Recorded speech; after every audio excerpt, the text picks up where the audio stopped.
Big time main event coming up this weekend. We have Sweden's Jack Hermansson taking on Sean Strickland. Now his nickname's Tarzan. I doubt he likes the song Tarzan Boy by Baltimore. Do I like it? Maybe I do. Craig Allen. You can find me on Twitter and Instagram at Craig Allen FNP. Maybe there's some goofs. Maybe there's some gaffes. And maybe we're talking Baltimore. You can find the man to my left, to your right, Matt Allen, on the respective socials at Matt Allen FNP. We make it pretty easy. And the fight that we have coming up this weekend is a fairly easy one to break down because both of these guys have very different styles. I mean, with Jack Hermansson, he is able to get it done on the feet, but it is primarily his way to grapple you down to the mat. And whether it's by submitting his opponents or getting the win by ground and pound, he has a very lethal game. You have to remember, this is a guy that caused Jacare Souza problems on the ground before that was commonplace. He is a very, very special fighter, and it might surprise a lot of people to see that Sean Strickland has actually been in the UFC for longer than Jack Hermansson, has actually competed at middleweight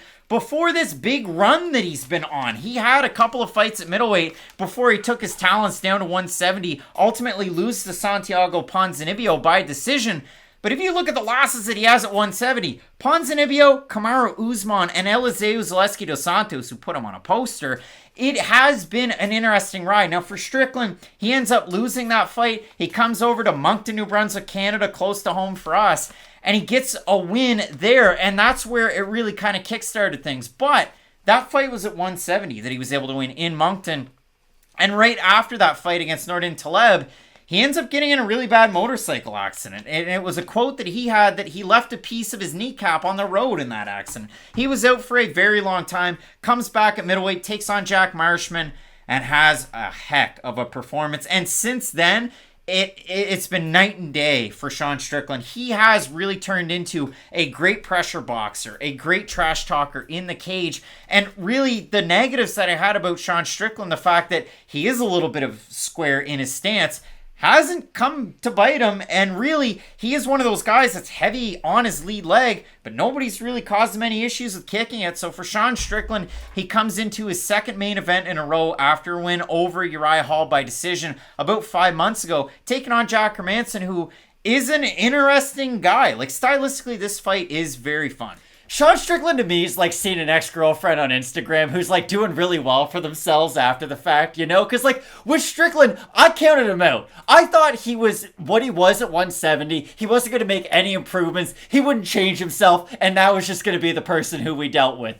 And then I would spend some time apart. I went back. I've reevaluated. And Sean Strickland, at least now at 185, has really found his niche. And I like what he's been doing lately because what he's been able to do is he's just accentuated all the strengths he had at 170 pounds, and he must be one of those fighters where the weight cut is such a detriment on him, where immediately you're knocking off like 20% of his skills just due to the fact that he has to cut those extra 15 pounds. And the evolution, and I'm going to say evolution, he still fights in a very similar manner to the guy who fought at 170. He just fights with a lot more volume and a much higher sense of urgency, and that really has been the notice that I've seen out of Sean Strickland. It's almost a change in mentality more than anything, and I mean this in a great positive because he's gone on such a run ever since he has shown a little bit more of himself just really to the UFC audience. And I know he's a little out there with some of the stuff he does, but still, Sean Strickland in the cage has shown a lot of improvements, and that's what really matters at the end of the day. And the thing I like about Strickland too is we kind of thought we knew what fighter we saw at 170 pounds, but he has made those improvements and he's become a much better fighter. Like,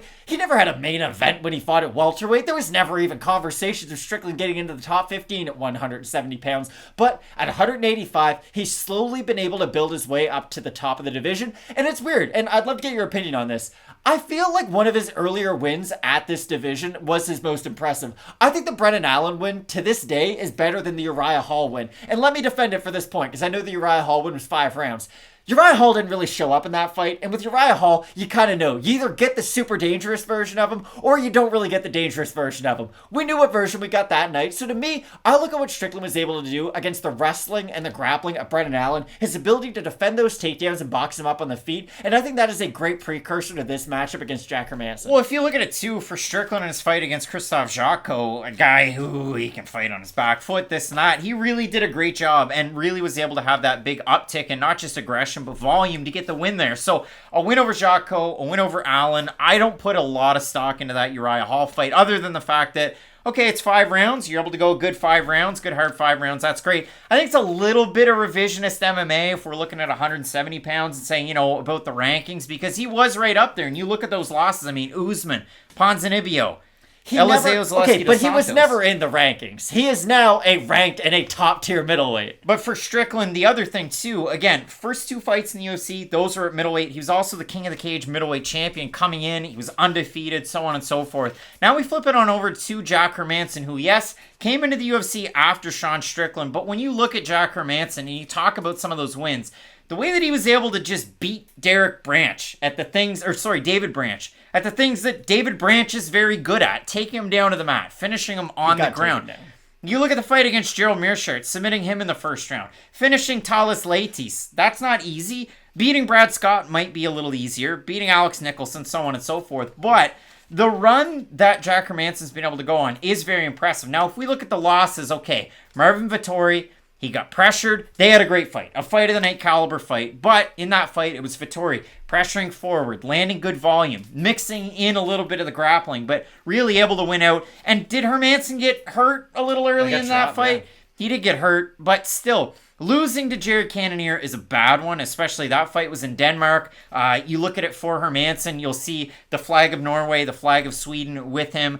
You bring up that loss, though, like it's a career ender, and I gotta be honest, I disagree a little bit, because he lost by knockout to Jared Cannonier. Who cares where it was? Like, I tried to bring up that point when Cyril Gahn beat Derek Lewis, and you said it didn't matter where the fight was. It's just, it is a bad one. You have a fight in Scandinavia, you lose that way, and then you come back and you beat Kelvin Gastelum. Now, that was a great one. Kelvin Gastelum's another one of those guys like Uriah Hall. Sometimes he's on, sometimes he's not. But in that one, credit where it's due, Hermansson's able to go in there, get that heel hook very quickly. So when it comes to this fight, Jack Hermansson is in an odd spot because he's ranked higher than Sean Strickland. We saw this. Calvin Kattar when he's taking on Giga Chikadze. Chikadze was ranked lower, had all the hype and the steam. Kattar's able to come in and get the win. Now we have this fight where Sean Strickland kind of fights a little bit like Calvin Kattar with his pressure, with his boxing. He's got all the hype, and Hermansson is he's gotta have one of those y'all must have forgot type performances, because his last time out, it's been a while. It was back in May of last year when he took on Edmund Shabazian, and first rounds are Edmund's forte, but after that, he usually doesn't win his fights. I'll be honest, I think Sean Strickland's going to look great in this fight until he doesn't. I think Jack Hermansson at some point is going to get a 10-8 round. I could be wrong, but the way Jack Hermansson fights is he's very hard to knock out. He is extremely durable. Only Jared Cannonier has been able to stop him.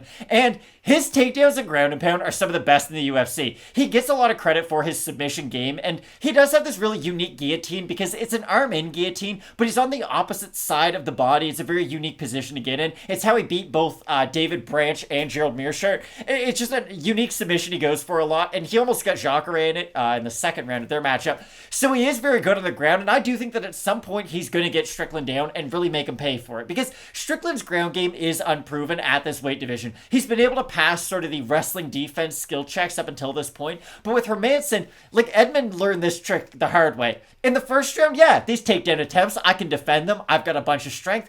But Jack Hermansson has great cardio, and he's got great 5-round cardio too, and those takedown attempts every round are going to get harder and harder and harder. And let's say Hermansson in the 4th round is able to get on top of Strickland. I do think Hermansson is the level of grappler to where he's really going to make Strickland pay for being on the bottom position. So for me, I think this fight comes down to how long do you think both fighters are going to be in their positions? Because Hermansson, I think, washes Strickland on the mat. I really do. And I don't think Strickland's a bad grappler by any means. It's just, if you want to give Jack Hermansson some Hall of Fame attributes, it would be his ground and pound and his own offensive game. So I don't think Strickland is going to be able to really compete with him a lot in the grappling. But on the feet, Hermansson has good volume, but he has awful striking defense. Like, his striking defense, to a large portion, is I'm going to throw so many punches that my opponent shells up, but once they're offensive themselves, he kind of finds himself in that position to where, oh, should I shell up? He's very unsure of himself in the striking, for lack of a better term, and I do think that's going to get him caught at a certain point. So no matter how much success I think Hermansson has on the mat, unless he gets, let's say, like 3 takedowns in the first round, and we can just tell from the first round, first 5 minutes, okay, Strickland can't defend the takedown attempts of Hermansson, then of course Hermansson's going to win. But I think this is going to be a very back and forth fight. I think it's going to look a lot like the Edmund Shabazian fight, but the difference is I think Strickland's going to be able to sustain his game a little bit longer. The funny thing about this, I mean, you have Frontline Academy as the gym for Jack Hermansson. He obviously has great training partners over there. You look at it for Sean Strickland, the guy's kind of trained everywhere. Like, yes. Team Quest at the start, King's MMA, then he went to Syndicate. Okay. Now for this one, it looks like he's at Extreme Couture with Eric Nixick. And then he posted a photo not that long ago on Instagram where he's like, yeah, I got a couple of Swedish guys that I'm training with getting ready for this fight. And one of them's Sadabu C. Yeah, he was at Ruka with Bisping and Perillo, too. Like, he really has jumped around a lot. And it is interesting. Like, with some fighters, we look at that as a great positive. And then you see him knocking out training partners and then posting that it's cool. I don't really care about that, to be honest, Craig. It's just, some guys, it does really affect them moving around training camps because every training camp has a different philosophy. It's really hard for that fighter to be like, okay, what positives am I going to take from everybody? For Strickland, it has seemed to work so far. And the weird thing is, and I bring this up because, again, the post out there, again, from the last couple of weeks where he's training with Sadabu C, all Sadabu C does is strike from long range. He's a good kickboxer, but he's a terrible wrestler. So it was a really kind of a head scratcher for me, other than the fact that you get to gauge his length, and that's about it for a fight like this. So I am interested to see Sean Strickland because 82% takedown defense in the UFC. The last guy to take him down was Kamaru Usman, who got 2 of them. That was at UFC 210. In 2017. So it's been a while since anybody's taken down Sean Strickland in the octagon. If you look at it, since he's moved up to middleweight again, it's been Jack Marshman, striker, Brendan Allen, who can mix it up. You've got the man himself, Krzysztof Jotko, striker, Uriah Hall, striker, and Uriah Hall, again, was not on in that fight. So when it comes to this one, the odds, Strickland open to minus 175 favorite. He is a minus 220 at this point. Jack Hermansson opened a plus a 150. He's a plus 178. Matt, we talk about a matchup like this between, a guy who strikes, doesn't really tend to grapple in Sean Strickland. A guy who, Jack Hermansson, he can strike, and we saw him strike against Marvin Vettori for all 5 rounds, but he is very much adept with the bread and butter grappling that he brings to a game. So Matt, when it comes to a fight like this, we'll talk about the votes and the comments that are over in the YouTube community tab, but first I'll throw it on over to you. You said, Jack Hermansson, you wouldn't be surprised if he was able to get a 10-8, able to do a lot of work on the ground. But ultimately, does a first round really set the tone in this fight? But yeah, of course. We're going to know by the first takedown attempt from Jack Hermansson. I kind of set it up that way. Because if he takes Sean Strickland down with his first attempt, he'll be able to do it in the 5th round. Because I never look at Jack Hermansson and think, wow, that guy's really getting tired in this fight. It's like, even when he fought Marvin Vettori, who also has phenomenal cardio, I know he lost that fight. But like you said, it was a great fight. It was competitive. And in the 5th round, he was like hitting Vettori with some clean shots too. And they were going back and forth. So I think it will be a very competitive fight. Even though it seems like it's being billed as, oh, this is just another chance for Sean Strickland to get closer to the top of the division, but it's interesting. Everything comes down to the takedown of Jack Hermansson. It really does. 1,500 total votes in the YouTube community tab. You folks voted for this one. 70% Sean Strickland, 30% Jack Hermansson. In the comments section, Cena is saying Sean Strickland's striking is so crisp and his wrestling is pretty good. He is better than the Joker basically everywhere. Pretty hard to pick against him. Just hoping he wins. And you get to see him and Izzy go at it at a press conference. That could be fun. Drew Cliff 82, who's out there in the comment section every week saying, this is a good one. Anxious to see how Sean, those training partners, Strickland does against the top guys. I'm going Strickland because I believe he has better striking, good enough wrestling to keep it on the feet. John McCain is saying no clue what people are seeing in Strickland. Jack is a more crafty striker and better grappler. Plus, Jack has cardio for days. And Taylor Christian saying Jack by sub in round 2. You heard it here first. So, Matt, 70% of the fans are on Sean Strickland. Does that surprise you? I know he's a decent favorite in this one. You're dragging this out like it's an essay that you need 1,200 words for right now at the end. I think Sean Strickland's going to win, Craig. Yeah, I think Sean Strickland's going to win as well. Now, Jack Hermansson, again, has a great ground game. But the trouble for me with Jack Hermansson in a matchup like this, he struggles against pressure strikers. He really does. And you brought it up. He's one of those guys that when he's defending against somebody who's boxing, I don't know if I keep my hands out here. I don't know if I bring my hands here. He looks away from it almost. He will look away. He just really, really struggles. And if you hit him with a hard right hand too, it really can be game over. Now I know, again, it's really only happened against Jared Cannonier, but against a guy like Sean Strickland. If Hermansson's able to pump his jab, throw a leg kick, get a takedown, it could be game over. I just have a hard time seeing that in this fight. Who do you have? Sean Strickland, I said it already.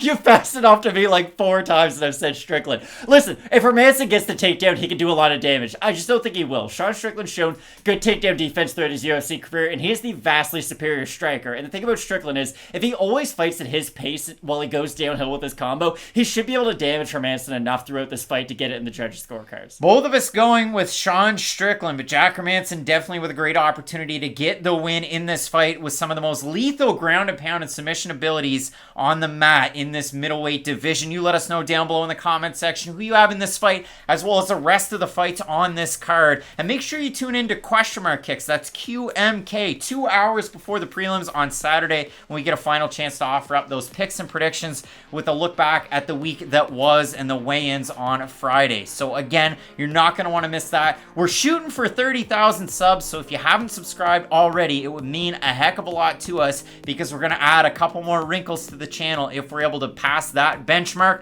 I can't wait for the card coming up this weekend, so keep it locked in with Fight Night Picks, as we always say. Let's get into it.